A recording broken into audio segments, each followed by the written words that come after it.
Seguimos adelante en Buen Día, recibiendo con el gran gusto de siempre a la señora senadora Lucía Topolansky. Buen día, ¿qué tal? ¿Cómo le va? Buenos días. Bueno, seguramente también afectada por esto que fue la tormenta del jueves, esa situación que dejó en lo material por lo menos 100 millones de dólares, pero hay cuestiones emocionales que son difíciles de medir. Claro, en el barrio donde yo vivo pegó la punta de la manga de piedra, así que no fue tanto el destrozo.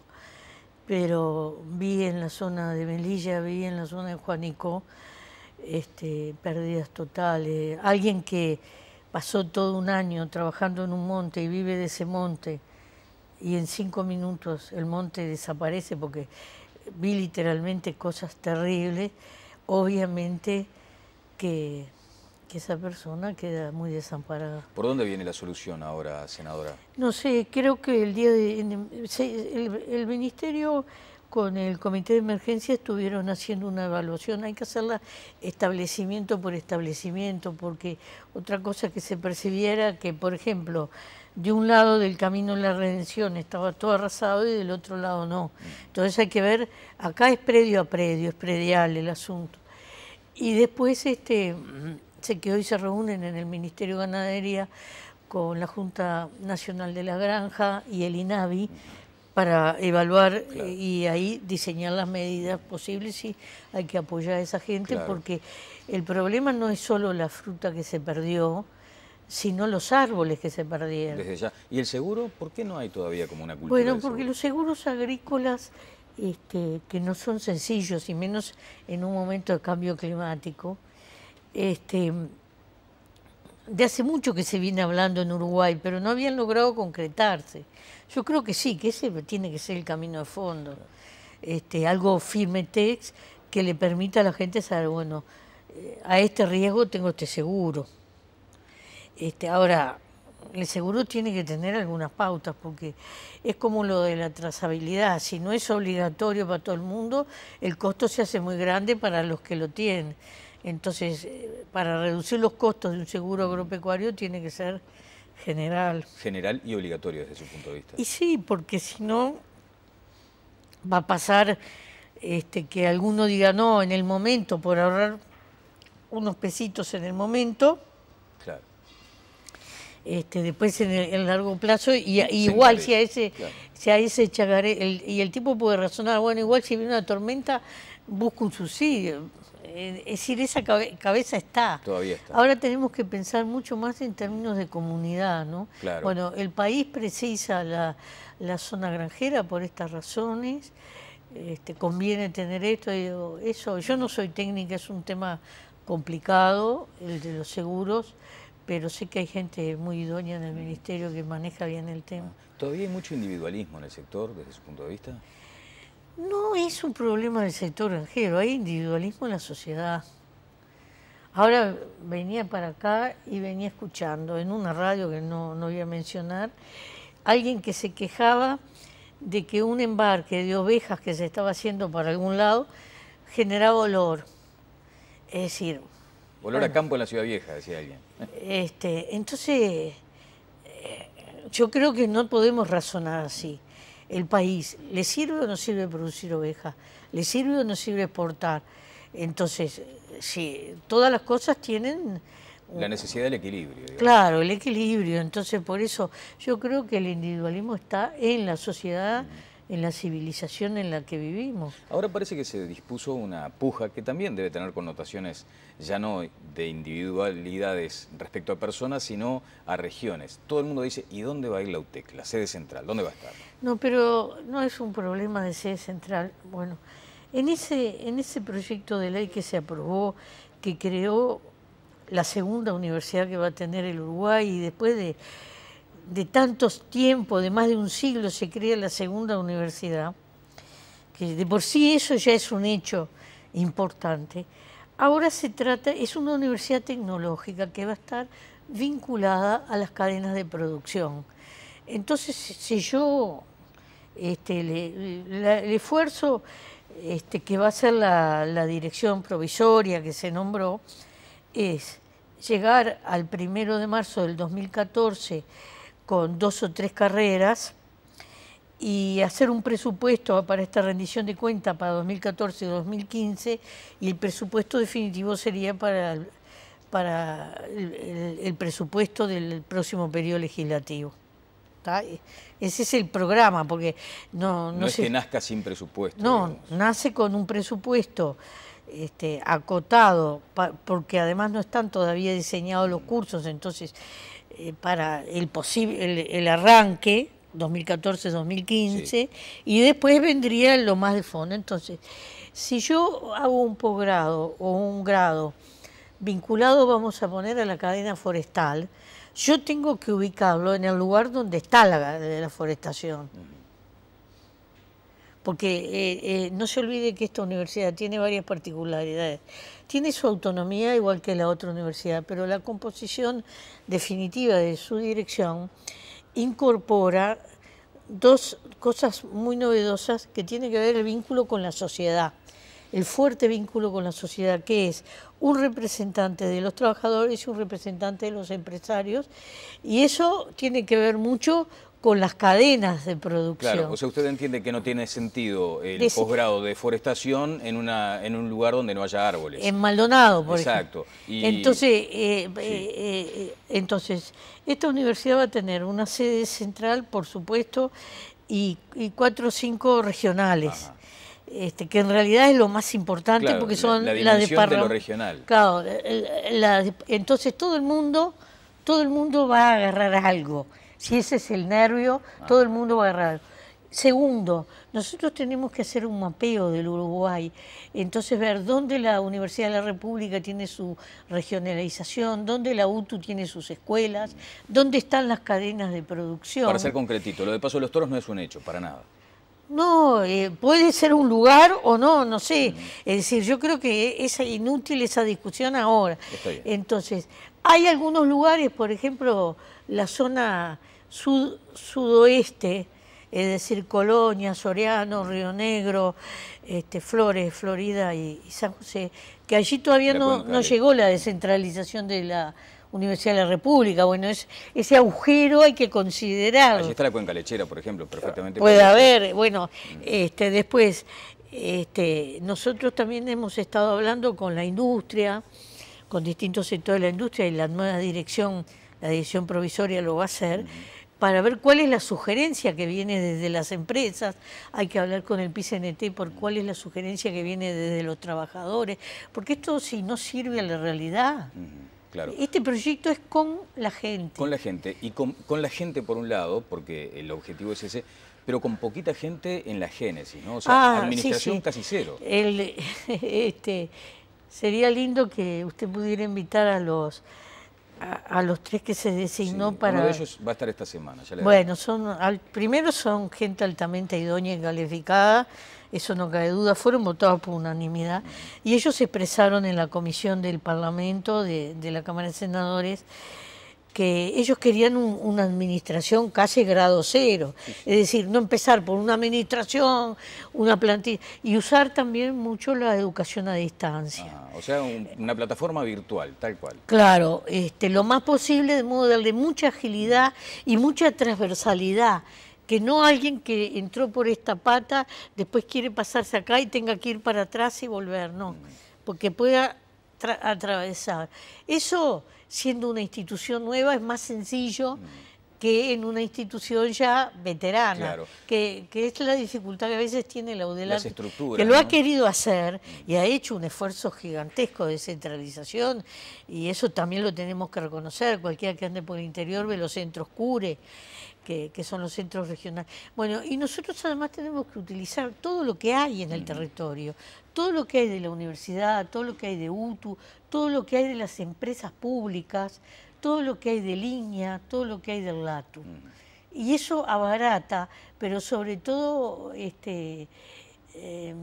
va por el lado de la productividad. Claro, pero usted dice que a veces crujen las estructuras tan instaladas cuando uno pretende algunos cambios. Es bastante lógico, nos pasa en la reforma del Estado. Claro, bueno, eso es un... Ahora, lo de la universidad, lo de la UTEC, ¿es el plan Ceibal de este gobierno, como se ha mencionado? ¿Es un poco la bandera que van a exhibir? Yo no me gusta ponerle a esas denominaciones porque al final de la cuenta yo creo que es un esfuerzo del país y el país estaba atrasado en esto. Junto con Haití eran los dos únicos países de Latinoamérica que no tenían universidad tecnológica. Entonces es algo que se debía hacer. Hubo dos caminos planteados. El primer camino, que fue el que planteó el presidente, era darle autonomía a la UTU, generar una potencia de desarrollo y que eso llegara hacia una universidad tecnológica. Bueno, ese camino no se vio, no tuvo los votos, y entonces surgió este otro camino de las conversaciones que duraron 11 meses. Entonces yo creo que ahora es el momento del cúmplase. Bueno, vamos a otros temas, ya que mencionó Haití al pasar. Está lo del diputado Esteban Pérez, ¿no? Allí con una mirada muy crítica. ¿Lo va a sancionar el MPP, por ejemplo? Nosotros no nos hemos reunido todavía. El problema es el siguiente. Nosotros, el Frente Amplio es una fuerza política que es diversa y su fortaleza es la unidad en la diversidad. Ahora, cuando hay cuestiones donde hay un mandato y se desacata, lesiona esa unidad. Y eso es grave en un posicionamiento político porque nosotros tenemos los votos justos en el Parlamento y bueno, y es peligroso, ¿no? ¿Usted está a favor de una sanción en este caso? No, yo no me he pronunciado en nada. Yo lo que digo es que había un mandato de la mesa política, un mandato de la bancada de diputados y un mandato del Comité Ejecutivo del MPP. Y él tenía otros caminos para elegir más allá del que eligió, como hicieron otros compañeros que no estaban tan seguros de votar esa ley, por ejemplo, en algún caso argumentaban en contra y después votaron por disciplina partidaria, eso se usa mucho en el Parlamento, otros argumentaban en contra, se retiraron de sala y entró el suplente, otros directamente entró el suplente, y el otro camino que le quedaba era el de Chiflé o el de Fernández Huidobro. Ahora, con todo ese despliegue de caminos, el compañero fue por un camino muy individualista. No miró, y además, sinceramente, él dio una argumentación que después hubo un comunicado del Ministerio de Defensa. Yo creo que maneja información equivocada, lo cual es bastante peligroso. El miembro informante había sido también del Movimiento Participación Popular y el coordinador de la bancada también. Entonces se generó una situación muy difícil para nosotros. Nosotros no lo podemos dejar pasar esto. Claro. Así que en el terminado el receso, ahora en febrero, va a ser uno de los temas. Pero la cuestión no es hago esto, no es un niño que yo lo mando al rincón. Esta es una discusión política. ¿Pero no ha pasado en el Frente Amplio de mandar al rincón a quienes no acatan? No, pero se ha tenido discusiones, siempre previo una discusión y un análisis. Y sanciones fuertes, por ejemplo, en algunos casos. Hay una comisión de asuntos políticos en el MPP y en el Frente Amplio. ¿Y cuál es la función de esas comisiones? Analizar, bueno, ¿esto se justifica o no se justifica? A veces, Lucía, se apela al programa del Frente Amplio, ¿no? Fue el caso de Semproni, dijo, pero si siempre estuvimos en esta postura... El programa del Frente Amplio preveía ir desarmando la visión. Claro, y eso se está haciendo. Un repliegue. Y eso se está haciendo. Y esa es la gran discrepancia que yo tengo con Pérez. Porque ese fue el informe que nos dio el Ministerio de Relaciones Exteriores y el Ministerio de Defensa, que vinieron juntos. O sea, tiende Uruguay a no estar más en Haití. Uruguay y toda la MINUSTA, porque esto no es un problema. Primero, esta es una decisión de UNASUR. Hay un documento UNASUR con fechas para ir disminuyendo la misión, que había sido alterado por el tema del terremoto. Porque si hay un terremoto de la magnitud que hubo en Haití, yo digo, no, como yo me estaba desarmando, no ayudo nada, bueno, soy bastante poco solidario. Ahora, ¿qué le pareció, por ejemplo, cuando él habla ya que los militares iban casi que de bacanes ahí? No, eso no es verdad. Nosotros vamos a tratar desde el Frente Amplio de financiar una ida de algunos legisladores a Haití para que vean la realidad. Haití es una paradoja, Haití, es tremendo, ¿no? Fue el primer país latinoamericano que se independizó, el primero de todos. La primera república estuvo allí. Sí. pero siempre fue un país que tuvo una convulsión en su historia y es un pueblo que ha sufrido muchísimo. Yo me carteo con una historiadora haitiana que se llama Susi Castor, que estoy tratando de que venga al Uruguay. Es una mujer muy sabia, diría yo, muy ilustrada, que vive en Haití y que es haitiana y vive en Haití. No se lo contaron. No se la cuenta. ¿No? Y ella hace un análisis histórico de la marca que dejó la dictadura tremenda de Duvalier. Y ahora, por ejemplo, vuelve el Duvalier hijo, vuelve a Haití y la justicia mira para el costado y esas cosas no las considera Pérez. Bueno, eso de las diferencias a veces en el Frente Amplio, ¿no? Lo que Astori denomina las batallitas internas, que pueden comprometer un tercer mandato. Y usted dijo que coincide plenamente.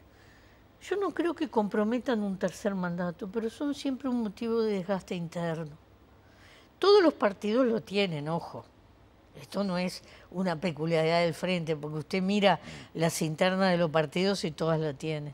El asunto es cuando la confrontación o muchas veces las líneas de razonamiento casi son contrapuestas en materia económica, ¿no? Que fue un poco lo que desató esto. No, pero en materia económica tenemos una cantidad de puntos de acuerdo y hay puntos que son opinables y está bien, pero después, cuando viene el cúmplase, el presupuesto, las rendiciones de cuentas y una cantidad de medidas las hemos votado. Cuando Frugoni sale con esas consideraciones, por ejemplo. No, Frugoni tiene derecho a tener su pensamiento propio, es un economista de fuste, él ha hecho sus estudios y él hace sus sugerencias, pero una cosa es la manija y las interpretaciones que se puedan dar de prensa y otra cosa es realmente el diálogo que existe dentro del gobierno. Pero ¿no? Eso de los dos a mí equipos, no me preocupa en lo más mínimo. Lo de los dos equipos económicos... No es verdad, eso es un invento que no sé de dónde salió. Yo me reía incluso de ese invento, porque en la primera vez que yo fui diputada, que era el gobierno de Valle, el tipo más importante del equipo económico era Dabrié, y Dabrié era el jefe de la OPP. Era casi más importante que Bención. Sí, sí. Entonces nadie decía, hay dos equipos económicos, Bención y Dabrié, nadie decía eso. Entonces, no exageremos. Primera cosa, no exageremos. Segundo, todo el tema impositivo es siempre conversable, porque los impuestos es algo difícil de poner, difícil de sacar, difícil de recaudar, y sin embargo, estos gobiernos del Frente, los dos, han tenido una eficiencia en el tema impositivo que no estaba en el Uruguay. Y hoy hay más margen para mejorar la distribución. Y hay más margen justamente porque si tienen que pagar 50 y están pagando 20, y yo estoy muy acotado, pero si yo llego casi a que me están pagando los 50, yo tengo mucho más margen para reducir el... me pasa lo mismo con el BPS. ¿Por qué yo pude subir las jubilaciones y las pensiones? Y pude subir porque tengo mucho más afiliados. Claro. Ahora, ese razonamiento, Lucía, fue el que hizo en su momento el economista Frugoni, y que generó también cierta reacción de... No, yo creo que somos bien chisporroteos que tienen que ver con noticias. Pero fue fuerte, y ¿no? con descontextualizaciones. Y cuando el vicepresidente dice, bueno, pero esto, miren que no estamos de decorado acá, ¿eh? Sí, pero el vicepresidente no nombró a nadie. Dijo, se dice el pecado y no el pecado. Entonces, que cada uno se ponga el sayo. Nosotros, los que somos del MPP, no nos lo ponemos porque coincidimos en un montón de cosas que dijo el vicepresidente. Si hay otro en el frente que se lo quiere poner, problema de otro. Pero usted entiende entonces que lo que dijo no Astori es contra nosotros. No es contra el MPP. No, para nada. Nosotros no lo leímos así y no le damos más importancia que una entrevista de las muchas que se le hacen a todos los representantes políticos. Y bueno, y en el verano las entrevistas son más largas, porque hay poca noticia. Bueno. Y son más miradas, ¿o no? Bueno, eso en todo caso fue La República la que publicó. Allí hay también una situación que se genera con los medios, aquellos que uno entiende históricamente como de izquierda. En brecha está la génesis del tema de Frugoni y luego repercute en La República con Astori. Sí, bueno, la gente de brecha es también independiente. Acá nadie le va a marcar la línea a nadie. Mire, yo creo que en Uruguay la prensa es libre. no está reprimida por el gobierno. Y ojalá en Uruguay nunca pase lo del país de Madrid. Ojalá. Y nunca ha pasado hasta ahora, pero ojalá los niveles éticos se mantengan. Que eso también le da fuerza a la prensa. Porque eso que hizo el país de Madrid, para mí, yo ahora nunca más lo leo. Es una falta de ética tremenda. Y yo no le creo que se le escapó. Sinceramente no le creo, porque tengo 68 años y ya no creo en los Reyes Magos. Claro. Pero desde su punto de vista, entonces, la prensa hoy aquí está sana, en Uruguay. Y está sana y es libre, pero entonces yo tengo como una balanza. Yo creo que yo ya se lo dije esto. Libertad infinita y responsabilidad son los dos platillos de la balanza, ética, ¿no? Entonces, cuando eso funciona bien hay democracia. La libertad con responsabilidad. Claro, porque yo puedo entender todas las estrategias informativas, hay noticias que venden más, todo eso lo entiendo porque estamos en una sociedad capitalista, el mercado cuenta también en esta. Y yo, por ejemplo, no soy partidaria de... Ahora estaba mirando por internet algunas fotos del drama de Brasil, y hay cosas que, bueno, no es necesario sumarle al drama, digo yo, ¿no? Sí hay que tener una conversación fuerte con los que organizan esos espectáculos. Claro, sabe que acá, bueno, sería un tema para hablarlo en otra entrevista porque vamos a ver en qué situación está Uruguay con respecto a eso. Pero le decía sobre los medios y todo lo demás. Mujica, tomando una frase, dice, la mejor ley de prensa es la que no existe. ¿Eso usted lo comparte? Bueno, el presidente no es muy partidario de caer en la tentación de poner limitaciones. En realidad va por ahí el pensamiento de él. Entonces, dice, para tener una ley que después me acote restricciones, el terreno, lo cual no quiere decir que no tenga que haber mucho más justicia en algunas cosas. Por ejemplo, desde que está al frente en el gobierno se cambió la forma de otorgar concesiones. Se hace un llamado con un concurso y demás. Antes era a dedo político. Eso era injusto. Hay muchos medios que han sido otorgados por el dedo de algún político y eso sí es injusto. Eso es antidemocrático. Claro.